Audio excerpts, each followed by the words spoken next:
The amount of sacks that they've absorbed in this game is absolutely extraordinary. Let's just face it. This offensive line, flat out, cannot handle this pass rush. It's been demonstrated time and time again. Now a shotgun snap as they'll look to throw. And his throw is going to be incomplete. After that throw, and it was definitely one that he would love to have back, I wonder what's going through his head. I wonder what kind of mind game he's playing with himself to get himself back on track. Because a lot of guys, that's what they do. They have little triggers that when the mechanics are off or if they make a bad throw, that they go to that place to get themselves back in sync. He'll look to throw. He'll let it go deep for Beckham. He's got it at the 15. A big play there on third down for the Browns. And even 60 yards. Offense for them has been at a premium. You wonder where plays like that have been all game long. They're thinking the exact same thing themselves, but they're also looking forward now because now these plays are really for next week, trying to get some momentum going.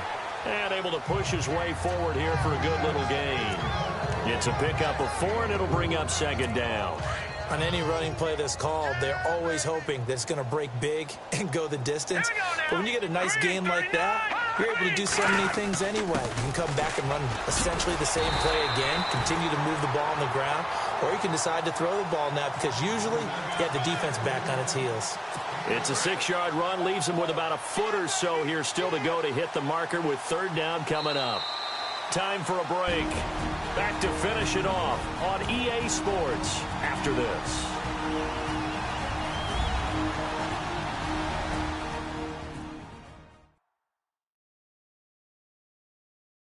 So the Browns in possession of the football here as we get you reset. And let's see what they've come up with offensively after having time to talk it over. The offense on third down tonight, it's been a problem. Just 1 for 7 thus far. They're looking at third in the nose of the football. They'll look to throw here. And this is going to be incomplete. Quarterbacking 101. Never force the ball into double coverage, especially not this close to the goal line.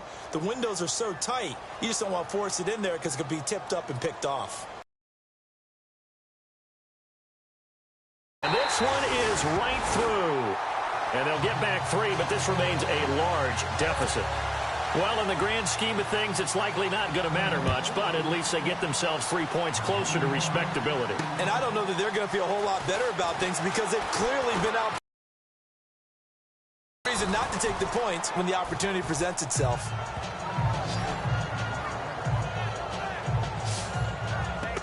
And now Baltimore gets set to take the field. They come into enemy territory, and I don't care what the matchup is in the National Football League. You're up like this late in the game on the road. This feels pretty good. Oh, it feels fantastic.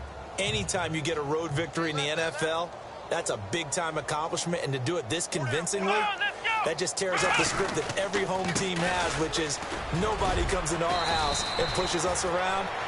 They took care of business today. Yeah, they pushed around, and now the final stages of this one. 12 yards to pick up there. Good for a Raven first. Now, this is an example of breaking down a defense because on a lot of these runs, he's getting past the point of attack, and guess what he's doing? Forcing the secondary guys to have to make a lot of tackles. Rolling to his right. And they can't get the long connection as it falls incomplete. Fourth quarter, you've got the big lead. If you're coaching, Charles, you still taking shots like that downfield? I'd be a little more concerned with running some clock and making sure you're taking care of the lead because you keep flinging it around, you throw a couple of picks, you can put yourself in jeopardy. And that one is incomplete. He just dropped it. But they're up big on the scoreboard, so maybe he can chuckle about later. That's very well timed there defensively because it's not a bad throw, but the collision came at the exact time he was reaching to bring in the football. Really, really well done. Decent offense, just better defense. I think you're right. And incomplete. The contact made the ball roam free and brings up fourth down. So he can't hang on, and as I watch that unfold, I remembered an expression that I've heard, maybe from you, I don't know, but you're going to get hit anyways, might as well hold on to the ball. Right, you know a coach said that, right? Yeah. Not an actual player. No chance at all.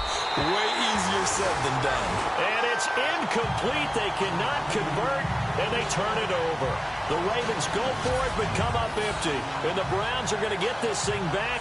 Excellent field position. And now Cleveland geared up to take the field. They've lost this one. Their offense has struggled. Do they try to put together something here at the end just to take into next week? Yeah, sometimes teams want to do that and coaches want to. I remember one time I was on a team and we were losing late in the game like this, and you knew it was lost. It was over, right? And the coach called a running play and pretty much said to everyone, I want to see something executed well before we get out of here. And that was the message to the team. Just something to build on. Just something to build on, get it done, and maybe we can look at that and say, we'll get better as we go forward. They'll set up to throw. It's a short one here, complete to the tight end.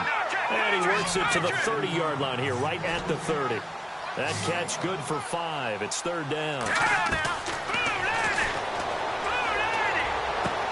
Toward the sideline, he will have the first down. Good catch. He was able to keep the feet inbounds. A pickup of 5 that time and a first down. And that's how you pick up a first down. Not only does he make the catch, but has enough body control to get his feet down inbounds, toe tapping and dragging to make sure he gets it done. The swing pass caught, and he's across for the touchdown. Too little, too late, but he does get in for 6.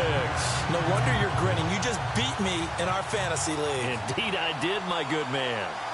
And yeah, that touchdown counts for their team, but I think it counts more for the fantasy guys, doesn't it? Yeah, it's just something maybe positive to look at on film, but this one's over, let's be honest. Yeah, I agree with you totally on that one. This fielded at the 2. Oh, look at that. Oh, and now he bowls him over.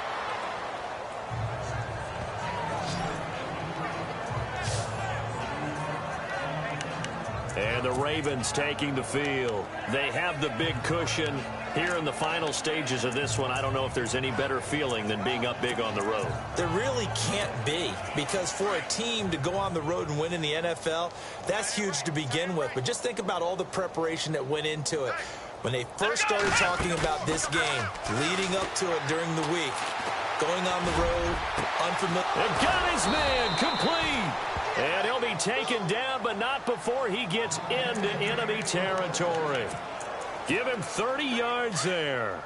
And they just had another big completion there. And I think in days gone by in the NFL, you might have asked, is this a little bit of overkill? Is this rubbing it in? I don't think people feel the same way nowadays. The age-old argument. Then you could say on the other side, if you're going to get angry about it, stop it, right? Go ahead and stop me. And I think a lot of the times they just look at it like, let's just play the game. And however it turns out, it turns out. Well, the secondary's really struggled today, but that's a little bit of a measure of revenge, isn't it? And they just followed the basic rules. See ball, knock ball away.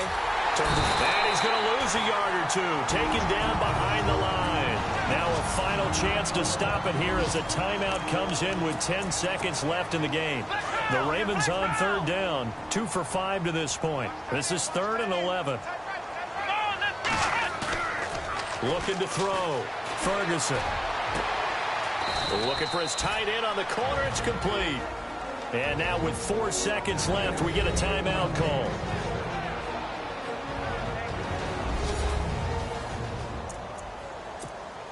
And we're hitting the end of this one, and it looks to probably be the final play. Here we go. Now it looks like he'll throw here. And this will be caught. Well, forget taking the knee. Some late gamesmanship here as they throw for a late touchdown. Now it's looking incredibly likely to be a 3-0 start to this season. That is obviously excellent. 2-0 is one thing. 3-0, you really have some momentum. And now they're serving notice to the rest of the league that they're a pretty darn good football team. Confident, aggressive, attacking at all times. This looks like a team that you're going to have to deal with. And guess what? Behind closed doors, they're trying to figure out ways to get better. Now the final act of this victory, the extra point.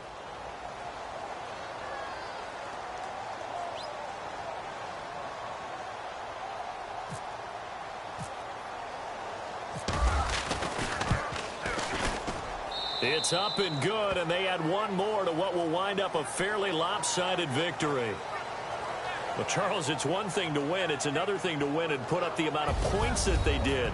Boy, were they clicking on offense. They can't help but feel great about themselves, can they? I mean, what a game to put up that number of points, continually feeling like they're bottle this and carry it with them. As an offensive coordinator, you just don't think you can do anything wrong. Whatever you call, run, pass, it's all going to work. That's called being in the zone. So for Baltimore, it's an ideal start as they move to 3-0 now on the young season. And they'll return home next week to take on the Miami Dolphins. Meanwhile, for Cleveland, they'll fall to 1-2. And they'll try to turn things around next week as they have a matchup in Cincinnati against the Bengals.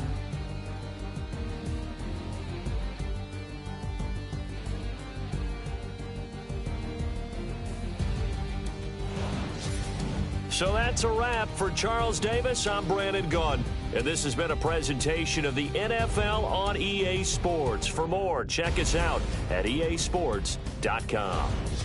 With that, we say good night, everybody.